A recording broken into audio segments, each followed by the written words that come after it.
आशा करता हूं आप सब बहुत अच्छे होंगे। मेरा नाम है सिद्धांत अग्निहोत्री। स्टडी ग्लोस पे आपका बहुत बहुत स्वागत है। जब रोम जल रहा था तो नीरो बांसुरी बजा रहा था। हालांकि बांसुरी उस समय इन्वेंट नहीं हुआ था, बाद में हुआ।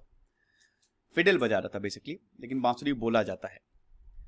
दुनिया का सबसे क्रूर शासक गेम ऑफ थ्रोन्स में जॉफरी बराथियन का बहुत रोल बड़ा बेकार था, हमको बड़ी गुस्सा आई। लेकिन नीरो का रोल उससे भी खतरनाक था। इस इंसान ने जिससे प्यार किया उसको ही मरवा दिया, अपनी मां को मरवा दिया, अपनी पत्नी को, दोनों पत्नियों को मरवा दिया, गर्भवती पत्नी का गला घोट के मार डाला।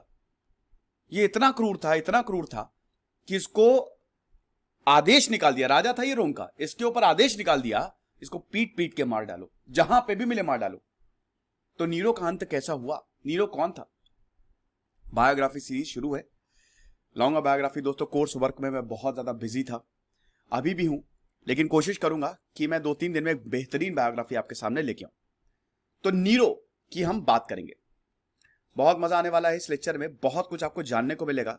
तो शुरू से लेकर अंत तक ये लेक्चर देखिएगा। देखिए, हमने कोर्सेज निकाले शानदार, और कल लास्ट डेट है 21 जून जो है वो हमारे यूपीएससी फाउंडेशन कोर्स जो स्पेशल ऑफर है उसकी लास्ट डेट है। शानदार कंटेंट हमने बनाया है, बेहतरीन फैकल्टी, इंडिया की बेस्ट फैकल्टी के साथ यूपीएससी की तैयारी करिए आप।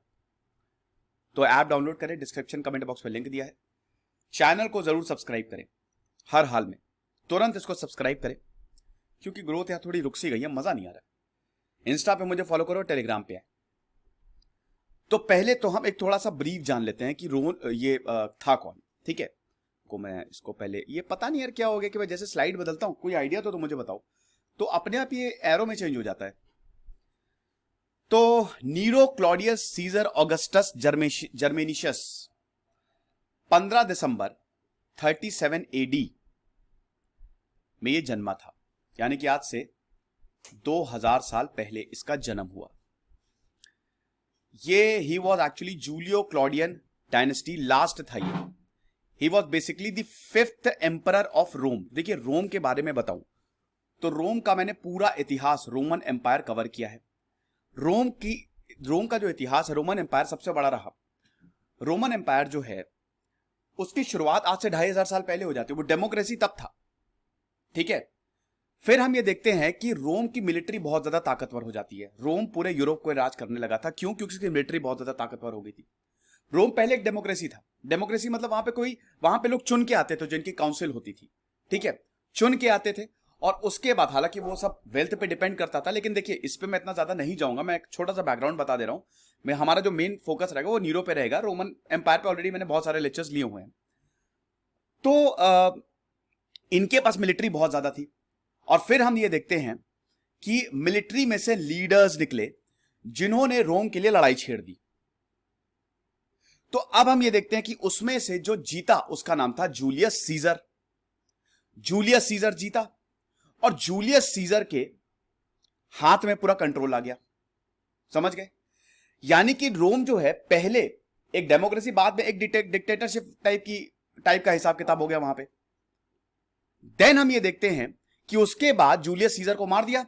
फिर उसका भांजा आया ऑक्टेवियन सीजर। अब ऑक्टेवियन सीजर ने पूरे रोम को यूनाइट कर दिया, और उसने ऑगस्टस का टाइटल लिया, जिसको ऑगस्टस सीजर बोलते हैं। ठीक है, अब जूलियो क्लॉडियन डायनेस्टी कौन थी? देखिए, ये सब 37 AD तक रहा। देखिए, ऑगस्टस सीजर जो था शानदार राजा था।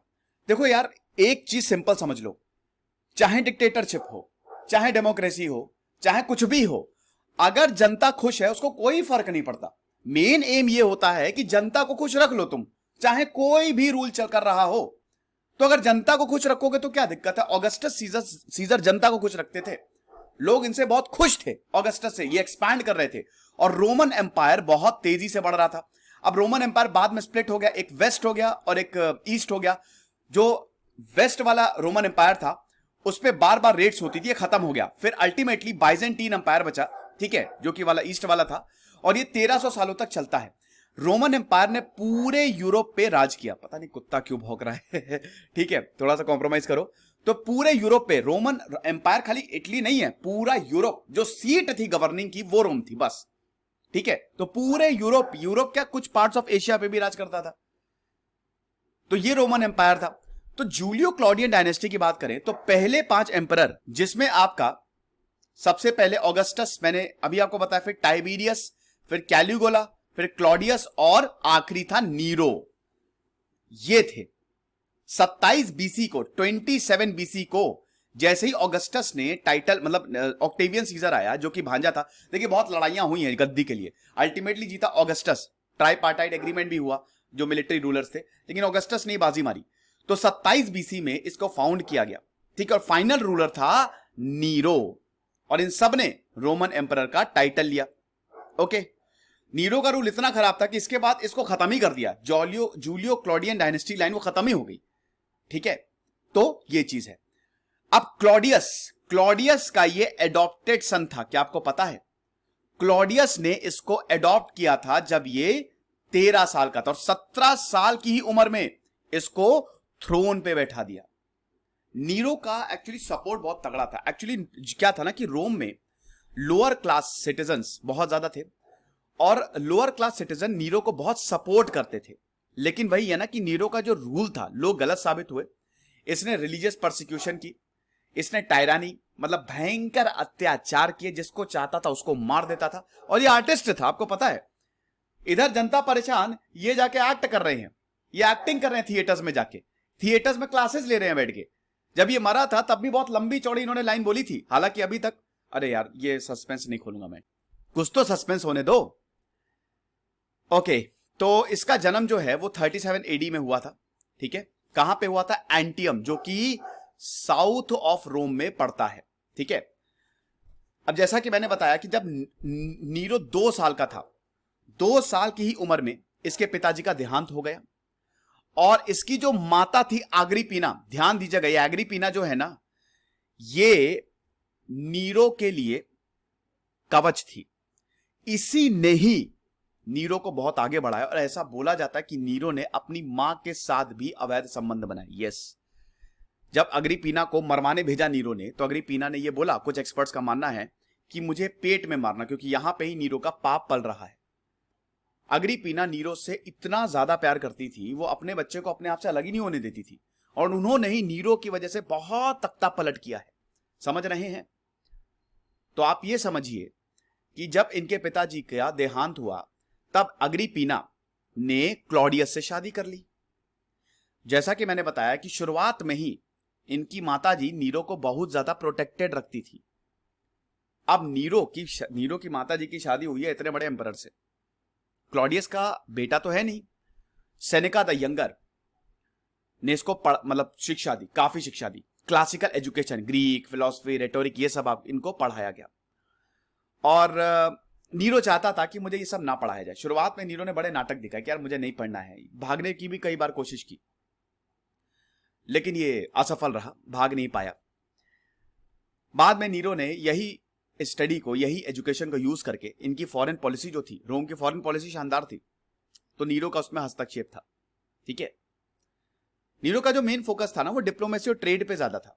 कल्चरल लाइफ भी इनकी बहुत बढ़िया थी, इस तरीके का हिसाब किताब। तो नीरो का जो पिता था वो भी बहुत पागल था, वो क्लॉडियस नहीं, जो इनका असली पिता था, ठीक है। वैसे बता दो कि नीरो राजा महाराजा के खानदान से आते हैं, ये ऐसा नहीं कि किसी से भी अग्रिपीना ने शादी कर ली।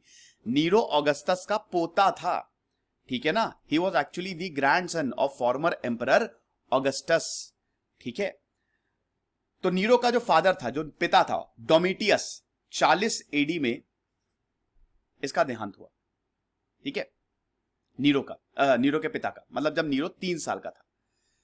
अब इसका जो पिता था वो भी बहुत ब्रूटल था, बताया जाता है, पागल था वो भी। काफी पॉलिटिकल स्कैंडल्स में इसके पिताजी का हाथ रहा। अब इसकी जो माता जी थी इनके पिताजी की, उनकी 2 सर्वाइविंग सिस्टर्स थी, अग्रिपीना और जूलिया लिविलिया। बाद में अग्रिपीना ने क्लॉडियस से शादी कर ली, चौथी बीवी बनी, है ना। क्लॉडियस की चौथी बीवी थी। 49 एडी में शादी की थी अग्रिपीना ने क्लॉडियस से। और उसके बाद फिर सारे राजसी ठाट जो है वो नीरो को मिले। नीरो से 14 साल का था, मैंने बताया ना कि नीरो की मां इसको बहुत ज्यादा प्यार करती थी और एकदम गार्ड करके रखती थी, कवच थी कि कोई आसपास भी ना भटक पाए, मार ना दे से। तो नीरो की जो माता जी थी, 14 साल की उम्र में 14 साल तक नीरो को गार्ड रखा, बिल्कुल एकदम, कहीं किसी से भी इंटरैक्ट करने नहीं दिया। लेकिन उसके बाद नीरो पब्लिक लाइफ में आता है। जब वो 16 साल का था तो उसने क्लॉडियस की बेटी से ही शादी कर ली, क्लॉडिया ऑक्टेविया, जो इसकी स्टेप सिस्टर थी। अब ये अजीब है, राजा महाराजा में ऐसा ही होता था, किसी से भी कोई भी संबंध बना लेता था। 51 एडी से लेकर 53 एडी तक काफी स्पीचेस दी। नीरो बहुत पॉपुलर था, मैंने बताया ना लोअर क्लास में काफी ज्यादा नीरो पॉपुलर था। तो नीरो आप ये समझिए कि जब ये स्पीच देता था तो ये निचले क्लास को ज्यादा फोकस करता था, इसीलिए लोगों को लगता था कि शानदार ये जो है रूलर बनेगा। ओके, अब वक्त आगे बढ़ता है। अग्रिपीना से क्लॉडियस बहुत ज्यादा प्यार करते थे। अग्रिपीना चाह रही थी कि उसका बेटा ही राजा बने, कुछ भी हो उसका बेटा ही राजा बने। अब कुछ हिस्टोरियंस का यह मानना है कि अग्रिपीना ने क्लॉडियस को, हालांकि इसको हम पुख्ते तौर पे नहीं कह सकते, लेकिन अग्रिपीना ने ही क्लॉडियस को 54 एडी में जहर देके मार डाला। मुझे तो लगता है ये किया होगा, क्योंकि अभी अग्रिपीना वो हालत खराब करेंगी पूरे एम्पायर की, मतलब महल की, कि क्या बताएं। जैसे ही अग्रिपीना ने क्लॉडियस को मारा, मेरा बेटा राजा बनेगा, तुरंत नीरो को एम्परर डिक्लेयर कर दिया। अभी तक ये यंगेस्ट है, 17 साल की उम्र में नीरो को राजा घोषित किया था, सिर्फ 17 साल। और नीरो को देख सकते हैं ना कि ये बहुत सारे जो नीरो है ना, ये है नीरो, ठीक है, इस तरीके का लगता था कुछ, जो इसकी पेंटिंग्स हैं वो ऐसे ही हैं। तो ये तो चलिए मैं आपको बता ही चुका हूं कि इसका रीन क्या था। बहुत इसको टायरानिकल, मर्डरस, एक्स्ट्रावेगेंट सब बोला जाता है। जितनी भी खराब चीजें हैं नीरो के लिए यूज की जाती हैं। ओके, ये चीज है। तो क्लॉडियस खत्म। एग्रिपीना ने वैसे ही ये पूरी साजिश रच डाली थी कि क्लॉडियस को खत्म करके अपने बेटे को ही मैं गद्दी पे बैठाऊंगी। मुश्किल थी, लेकिन अग्रिपीना ने सबको, जितने भी गार्ड ऑफिसर्स थे जो कि लॉयल थे अग्रिपीना के साथ थे, उनको एकदम बोतल में उतारा और नीरो को गद्दी पे बैठा दिया। अब नीरो का रूल शुरू होता है। नीरो का रूल टोटल 15 साल तक चला था, 58 से लेकर 68 एडी तक। 68 एडी में मर गया था। कैसे मरा था वो हम बताया ना, लास्ट में बताएंगे। तो अब नीरो ने शुरुआत में बहुत सारे प्रोजेक्ट्स चलाए। नीरो को लगा कि चलो बहुत बढ़िया बढ़िया प्रोजेक्ट चलाते हैं। और आपको बता दो कि नीरो रिलीजन के खिलाफ था। नीरो ने परसिक्यूशन कराए हैं, रिलीजियस परसिक्यूशन, एंटी क्राइस्ट इसको बोला जाता है, कि ये धर्म को मानता ही नहीं था, फिलॉसफी में ज्यादा ध्यान था। हर चीज नीरो की खराब नहीं थी, ठीक है। और फिर आपको पता ही है कि जब रोम जल रहा था तो नीरो बांसुरी बजा रहा था।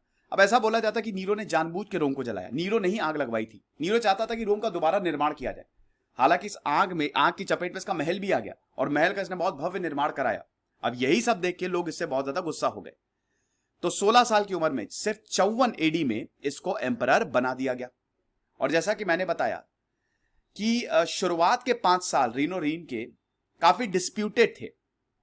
इसने काफी टाइटल्स लिए इसमें, क्योंकि इस समय पढ़ाई भी कर रहा था ना, एक तरफ पढ़ाई भी कर रहा था, एक तरफ बाकी सारी चीजें थी। चलिए, तो मैं आपको बता ही चुका हूं, ये दोबारा क्या ही बताए, ठीक है।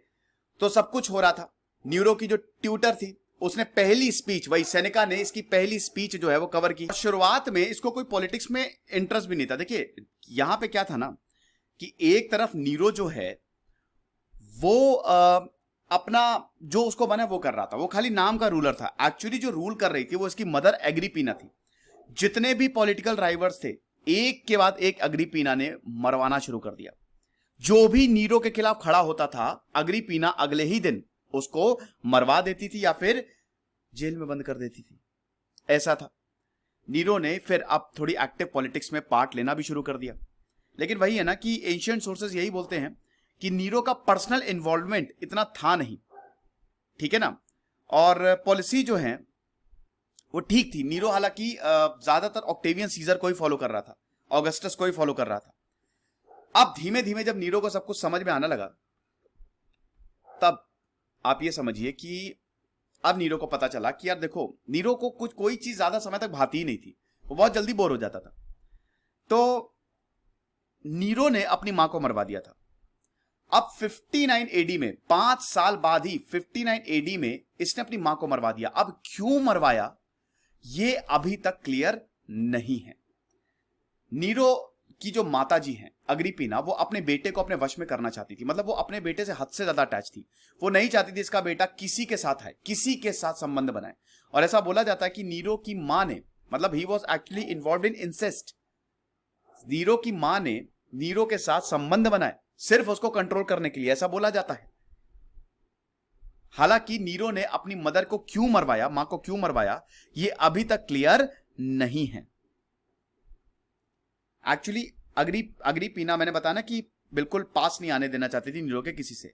तो नीरो के जो भी अफेयर थे, अग्रिपीना बहुत ज्यादा चिढ़ती थी। ठीक है, तो इसीलिए ही ये बोला जाता है कि नीरो का मूड खराब हो गया होगा और नीरो ने इनको मरवा दिया। लेकिन और भी रीजंस दिए जाते हैं, लेकिन कुल मिला के बात यह है कि नीरो ने अपनी मां को मरवा दिया था और सबको मरवाने लगा। नीरो ने एक साइड से सबको मरवाने लगा। सेनेका जो इसकी ट्यूटर थी, इसको she was forced to commit suicide. जो बोरस था उसको एग्जीक्यूट करा दिया, पॉल को बिहेड करा दिया। जो करीबी लोग थे एक एक करके, और बड़ी दर्दनाक मौत देता था। जो भी इसके पॉलिटिकल ओपोनेंट्स थे, जैसे ही देखिए नीरो का डिक्लाइन जो है ना अब शुरू हो गया है। 55 एडी में इसने अपने भाई को मरवा दिया। तो इतना ज्यादा क्रूअल था ये। जब अग्रिपीना मरी तो नीरो चाहता था बस इसकी हर कोई तारीफ करे, इसकी कोई अगर तारीफ भी नहीं करता था तो उसको भी मरवा देता था। फिर उसके बाद ये नया पैलेस बनाने लगा, नया महल बनाने लगा। एक तरफ पब्लिक मर रही थी, लेकिन इसको बोला था नहीं, हम नया महल बनाएंगे। 62 एडी में जो नीरो का एडवाइजर था ब्यूरस, उसको मरवा दिया इसने, उसको खत्म करवा दिया। और उसने बोला कि ये तो धोखेबाज है। कॉर्नेलियस सुला, रुबेलियस प्लाटस, इनको मरवा दिया क्योंकि ये इनके राइवल थे। अभी तक देखिए रोमन सेनेट, एक तरफ राजा था एक तरफ सेनेट थी। सेनेट डिसाइड करती थी सारी चीजें, लेकिन सेनेट को यहां पे इसने ऑटोनॉमी दी थी। यानी कि ऑगस्टस ने जो हिसाब किताब चालू किया था कि सेनेट को ऑटोनॉमी दी जाए, क्योंकि अगर सेनेट नहीं होती तब तो इसको कोई रोकने वाला ही नहीं होता। बुरस की डेथ के बाद, बुरस इसका बहुत इंपॉर्टेंट एडवाइजर था, इसने अपनी बीवी को मरवा दिया। इसकी जो 2 बीवियां थी, एक बीवी तो गर्भवती थी, 7 महीने की गर्भवती, गला घोट के मार डाला उसे। और बाद में नीरो ने आदमियों से भी शादी की, आपको पता है। Nero was actually bisexual. 64 AD में नीरो ने पाइथागोरस, अ फ्रीडमैन, जो कि एक फ्रीडमैन था, उससे शादी कर ली। ये पाइथागोरस वाले नहीं है जो पाइथागोरस थ्योरम वाले, ठीक है ना, ये मत करना, ये दूसरे हैं। ठीक है, तो आदमियों से भी शादी की है। और वही है ना कि जो भी इसके खिलाफ आवाज उठाता था खत्म कर देता था, वो बचता ही नहीं था, ऐसा था। तो जितने भी हिस्टोरिकल अकाउंट्स है, टैसिटस के, कैसियस डियो के, स्यूटेनस के, ये सब एक चीज तो लिखते हैं कि हां, नीरो ने ढेर सारे मर्डर्स करवाए। ग्रेट फायर ऑफ रोम की बात करते हैं, जब 19 जुलाई 64 एडी को पूरे रोम में नीरो ने आग लगवा दी। ग्रेट फायर ऑफ रोम, आग लगवाई कि आग लगी, हालांकि ये अभी तक क्लियर नहीं है, समझ रहे हैं। और ये कहा जाता ना कि जब पूरा रोम जल रहा था तो नीरो बांसुरी बजा रहा था, फिडल बजा रहा था एक्चुअली। अब इसके जो सोर्स ऑफ इंफॉर्मेशन है ये टैसिटस और डियो ने दिया है। एक हफ्ते तक, 19 से लेकर 26 जुलाई तक ये पूरी आग लगी, एक हफ्ते तक पूरा रोम जला। आप समझिए कि रोम के 14 में से 3 डिस्ट्रिक्ट जल के खाक हो गए। बहुत लोग बोलते हैं कि फायर जो है दैट वाज एन एक्सीडेंट, और बहुत लोग बोलते हैं कि नीरो ने जानबूझ के इसको करवाया। टैसिटस नीरो को ब्लेम नहीं करते हैं, वो अनश्योर हैं। लेकिन कैसियस डियो मानते हैं कि Nero was responsible for the fire. इसी ने ही आग लगवाई क्योंकि ये रोम को दोबारा बिल्ड करना चाहता था और अपना जो महल था उससे बहुत संतुष्ट नहीं था। ये गोल्डन हाउस बनवाना चाहता था, ये सोने का महल बनवाना चाहता था, ये अपना बहुत बड़ा 30 मीटर टॉल स्टैचू बनवाना चाहता था, कॉलोसस ऑफ नीरो। ठीक है, तो ये चीज है। तो नीरो भैया बांसुरी बजा रहे थे। अब जो हुआ सो हुआ, नीरो को कोई फर्क पड़ता नहीं था। लोग अब बहुत ज्यादा गुस्से में आ गए कि ये क्या पागल रूलर है। क्रिश्चियंस को अरेस्ट करके इनको ब्रूटली एग्जीक्यूट किया जा रहा था। पता है इनको कैसे मारा जाता था? इनको अपसाइड डाउन क्रूसिफाई कर दिया जाता था। जैसे जीसस को क्रूसिफाई किया गया था ना, इनको उल्टा करके इनके पैर में कील ठोक के इनको लटका दिया जाता था। जो बीस्ट होते थे ना, शेर हो गए, भालू हो गए, जिंदा फेंक दिया जाता था उनके सामने, जिंदा जला दिया जाता था क्रिश्चियंस को, क्योंकि एंटी क्राइस्ट थे, ये धर्म को मानते ही नहीं थे। रिलीजियस परसिक्यूशंस नीरो ने बहुत ज्यादा किए हैं, ठीक है। तो ये चीज है। अब हुआ क्या कि नीरो वॉज इन एंटियम जब फायर ब्रोक हुई, जब रोम में फायर आग लगी तो वो एंटियम में था। लेकिन जब ये पता चला नीरो को कि आग लगी है, तो ये रोम आया और इसने रिलीफ एफर्ट चलाए। टैसिटस तो यही लिखते हैं कि इन्होंने रिलीफ एफर्ट चलाए, सबको मतलब खुद से फंड से सबको पैसा दिया, होमलेस को यहां पे जगह दी, जो खाना दिया जो जिनको खाना नहीं मिल रहा था, और एक new development urban development plan लेके आए कि अब हम देखिए जो हो गया सो हो गया, जल गया सब, लेकिन अब हम घरों को दोबारा बनवाएंगे, ठीक है। अब फंड्स चाहिए रिकंस्ट्रक्शन के लिए, पैसा कहां से आएगा? पैसा दो ना तुम। प्रोविंसेस पे इसने बोला कि हमको ट्रिब्यूट्स दो, हमको पैसा दो। नीरो ने रोमन करेंसी को डिवैल्यूड कर दिया, जिसकी वजह से पूरा ट्रेड ही खत्म हो गया। रोमन पाउंड 96 का था, 84 का रह गया। सिल्वर की प्योरिटीज ने रिड्यूस कर दी ताकि ज्यादा से ज्यादा पैसा आए, लेकिन इकोनॉमिक पे बहुत भयानक असर पड़ा। आप समझ रहे हैं।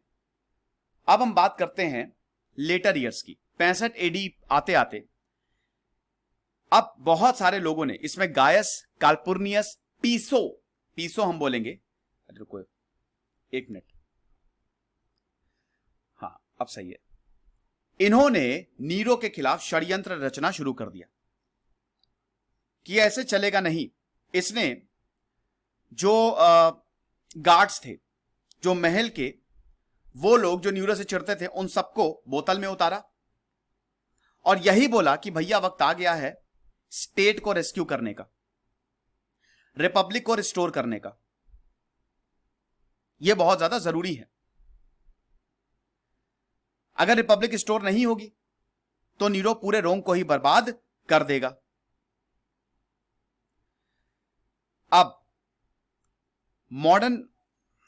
अब ये चीज नीरो को भी पता चल गई। इसने अपनी एडवाइजर सेनेका को मरवा दिया, बोला सेनेका को कि सुसाइड कर लो। She was forced to commit suicide. और यहां पे जो नीरो है उसने पॉपिया को, अपनी बीवी को मरवा दिया 65 एडी में। दूसरे बच्चे, वो प्रेग्नेंट थी, अपनी बीवी को मरवा दिया। नीरो उससे बहुत ज्यादा प्यार करता था, गद्दी के लिए इसने ये सब किया है। एकदम परेशान हो गया, स्टेट फ्यूनरल दिया, डिवाइन ऑनर दिया। 67 एडी में हम देखते हैं कि नीरो ने स्पोरस से शादी की। पॉपिया जो इसकी बहुत ही प्यारी वाइफ थी, मरवा के इसने स्पोरस से शादी की। छोटा लड़का था, इसने स्पोरस से इसलिए शादी की क्योंकि ये इसकी बीवी की याद दिलाता था। अब आ जाता है अगला साल 68 एडी, नीरो का खात्मा होने वाला है। इसी दौरान नीरो जो है थिएटर करने लगा, भाग गया वो, मतलब 2-3 साल ये थिएटर, ये अपने राजपाट को छोड़ के ये एक्टिंग कर रहे हैं महाराज। इनको एक्टिंग का भूत सवार हो गया, आर्टिस्ट हो गए हैं। तो 68 एडी, मार्च 68 एडी में विंडेक्स गायस विंडेक्स, अरे यहां लिख देता हूं मैं, इसने विद्रोह कर दिया नीरो की टैक्स पॉलिसी को लेके। नीरो की पॉलिसी बहुत उल्टी सीधी थी, इसने करेंसी को डिवैल्यू कर दिया, इकोनॉमिक टंबल हो गई। तो यहां पे इसने, हम देखते हैं कि विद्रोह कर दिया। अब विद्रोह को दबाने के लिए नीरो ने भेजा रूफस को। रूफस, देखिए विंडेक्स जो था वो गवर्नर था, रूफस जो था वो गवर्नर था जर्मेनिया सुपेरियर। अब विंडेक्स के रिबेलियन को भेजा गया रोकने रूफस को। यहां पे विंडेक्स ने गाल्बा को बुला लिया, सर्वियस गाल्बा। अब आप ये समझिए कि नीरो को रोकने के लिए जो प्रोविंसेस के गवर्नर्स हैं वो यूनाइट होंगे। और हम ये देखते हैं कि बैटल ऑफ वेसोंटियो लड़ी गई मई 68 में। वर्जीनियस की फोर्सेस ने आसानी से विंडेक्स की फोर्सेस को डिफीट कर दिया, हरा दिया। लेकिन जैसे ही रिबेल को डिफीट किया, वर्जीनियस ने they had proclaim their own commander as emperor. क्या बात है, मतलब यहां पे विंडेक्स ने विद्रोह किया, वर्जीनियस को बुलाया, वर्जीनियस और रूफस, वर्जीनियस ने विंडेक्स को हरा दिया। अब विंडेक्स तो आप ये समझिए, जो वर्जीनियस था वो समझिए कि वो तो नीरो के साथ था ना, लेकिन जैसे ही विंडेक्स को हराया लोग बोलने लगे अरे तुमने इतने बड़े लोग इंसान को हरा दिया है, ये रिबेल, ये विद्रोह कर रहा था, तो तुम एम्परर बनो ना नीरो की जगह। लेकिन वर्जीनियस ने इसको मना कर दिया कि मैं नीरो के अगेंस्ट नहीं जाऊंगा। लेकिन अब लोग गुस्सा आ गए थे नीरो के खिलाफ। जर्मेनिया के जो प्रोविंसेस थे वहां पे नीरो के खिलाफ बड़ी नफरत बढ़ गई थी। अब नीरो को जब इसके बारे में पता चला तो नीरो का भी मूड खराब हुआ। तो एक तरफ मिलिट्री भी नीरो के अगेंस्ट हो गई है और अब सेनेट भी नीरो के अगेंस्ट हो रही है। सेनेट ने नीरो को पब्लिक एनिमी घोषित कर दिया। अब नीरो को पता चल गया कि मेरा खेल खत्म होने वाला है। नीरो रोम छोड़ के भाग गया। सोचा था पोर्ट ऑफ ऑस्टिया जाएंगे, वहां से निकलेंगे कहीं ना कहीं, लेकिन बाद में नीरो ने इस आइडिया को अबैंडन कर दिया। नीरो इधर उधर भाग रहा था। गाल्बा की मर्सी पे था ये। लोगों से इसने अपील की, भीख मांगी कि मुझे छोड़ दो। अब नीरो की भाई जैसा करोगे वैसा भरोगे। भीख मांगी कि हमें छोड़ दो, मैं कुछ नहीं करूंगा। हम ये देखते हैं थोड़ी बहुत रियायत मिली नीरो को, तो नीरो वापस रोम आया। अब जब वापस रोम आया तो नीरो सो रहा था अपने महल में। सेनेट ने ऑलरेडी इसको पब्लिक एनिमी घोषित कर दिया था और सेनेट ने यह बोल दिया था कि नीरो जहां मिले इसको मार दो। तो जब ये उठा, इसको यह पता चला कि जो गार्ड्स हैं छोड़ के चले गए, इसके जो बॉडी गार्ड्स हैं। नीरो ने देखा कि हर कोई पर्सनली छोड़ दिया, इसको खत्म कर दिया है। तब ये रोने लगा। नीरो ने बोला कि ना ही मेरा कोई दोस्त है, ना ही मेरा कोई दुश्मन है। अब मैं क्या करूं? अपने आपको टाइबर नदी रोम के किनारे बहती है, आपको पता ही है। तो नीरो को कोई एक जगह चाहिए थी जहां वो छुप सके, वरना तो इसको मार दिया जाता। भेष बदल के ये निकला। इसके साथ 4 लोग थे, फ्रीडमैन वही पाइथागोरस, नेफिटस, स्पोरस जिसने शादी की थी, फ्रीडमैन और स्पोरस इसने शादी की थी, बाकी फेयोन और एपोफेवरिडोस, ये 4 लोग नीरो के साथ भागे। नीरो ने बोला कि मेरे लिए एक कब्र खोद दो क्योंकि अब मैं जीऊंगा नहीं। तभी हम ये देखते हैं कि कोरियर आता है और ये नीरो को पता चलता है कि अब सेनेट ने नीरो को पब्लिक एनिमी डिक्लेयर कर दिया है और जहां पे भी मिले नीरो को मारने के आदेश दिए हैं। अब यहां पे सेनेट में भी थोड़ा डिवीजन था कि भैया देखो ये जूलियो क्लॉडियन फैमिली थी, बहुत बड़ी फैमिली थी, रॉयल फैमिली थी, ब्लड लाइन है, कैसे नीरो को मार दें, कुछ भी हो, है तो वो उसका खून तो उसको राजा महाराजा वाला है ना। लेकिन सेनेट ने सुनी नहीं। एक्चुअली प्रस्ताव पास हो गया और हम ये देखते हैं कि नीरो ने आवाज सुनी कि गार्ड्स इसकी तरफ आ रहे हैं। नीरो को पीट पीट के मारने के आदेश दिए थे कि इसको इतना मारो, इतना पीटो कि ये मर जाए। नीरो के पास कोई चारा था नहीं। नीरो ने अपने आप को खुद ही खत्म कर लिया। Nero has committed suicide. उसने सुसाइड कर लिया क्योंकि उसके पास कोई भी चारा नहीं था। पकड़ा जाता तो बहुत मारा जाता। तो नीरो जब मर रहा था, ऐसा बोला जाता, कुछ हिस्टोरियंस का मानना है कि तुरंत गार्ड्स आ गए और नीरो को बचाने की कोशिश की, लेकिन नीरो के फाइनल वर्ड्स थे too late, this is fidelity. 9 June 68 AD में नीरो का देहांत हो गया, नीरो खत्म हो गया और यहां से ही जूलियो क्लॉडियन डायनेस्टी का भी अंत हो गया। इसके जो आखिरी कोट थे, what an artist dies in me, आज तक, ये इसने रोमन में बोला था, ये बड़ा खतरनाक है। तो ये अभी तक कोई समझ नहीं पाया कि ऐसा बोला क्यों इसने। ये सब हुआ। तो नीरो की जब डेथ हुई, नीरो मरा, तो हर कोई बहुत खुश हुआ, क्या क्या बात है। और जो लोग नीरो को सपोर्ट करते थे, लोअर क्लास और बाकी लोग, वो काफी इस चीज से अपसेट थे। मिलिट्री मेंबर्स थे, उनकी मिक्स फीलिंग थी, कैसे क्या करें, ठीक है चलो मर गया, कुछ लोग दुखी थे। लेकिन वही है कि नीरो ने इतिहास तो रच दिया था। एक्चुअली अगर हम बात करते हैं तो नीरो अपनी फैमिली, जो अपनी मां थी, डिफरेंशियल एसोसिएशन थ्योरी, अपनी मां से बहुत ज्यादा प्रभावित है। इसकी मां भी ऐसी ही थी, पिताजी भी ऐसे ही था, खून ही ऐसा था इसका। अग्रिपीना ने अपने 2 हस्बैंड को मरवा दिया, दोनों को खुद ही मरवा दिया। ऐसा बोला जाता है कि दोनों को इसने खुद ही मार दिया। वो खुद पावर के लिए पागल थी अग्रिपीना, कुछ भी कर सकती थी, और अपनी मां को ही देखते हुए नीरो बड़ा हुआ था। वही है ना कि जैसा आप पालोगे, जिस तरीके की आपकी शिक्षा होगी, वैसे ही वो बनेगा आगे जाके। तो इसीलिए कहते हैं ना कि भैया परवरिश बहुत अच्छी होनी चाहिए, वरना तो बहुत ज्यादा दिक्कत होगी। ये नीरो पे लेक्चर था। बायोग्राफी, बुक्स एंड मूवीज आप देख सकते हैं, बहुत सारी मूवीज इसमें क्या कहते हैं कि लिखी गई है, कुछ कार्टून्स में भी इसको दिखाया है, और कुछ वेब सीरीज भी आई हैं। तो और बहुत सारी चीजें मैं आगे जाके बताने वाला हूं। कैसा लगा आपको ये लेक्चर, और मुझे कमेंट बॉक्स में जरूर बताइए कि अगला कौन से राजा के बारे में आप जानना चाहेंगे। खुश रहिए, पढ़ते रहिए। जैसे सिद्धांत अग्निहोत्री साइनिंग।